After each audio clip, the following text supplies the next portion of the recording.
Hola, en este vídeo vamos a mostrarles cómo reparamos unos golpes en el techo de un Audi RS5 sin pintar, sin desguarnecer, sin utilizar masillas y únicamente volviendo a la chapa al estado que tenía de origen.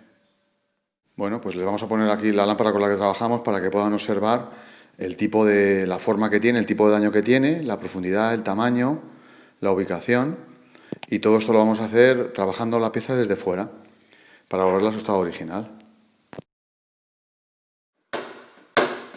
Trabajamos desde fuera. Les vamos a mostrar ya la pieza acabada, cuál es el nivel de acabado que obtenemos con nuestro trabajo, y como pueden observar es perfecto.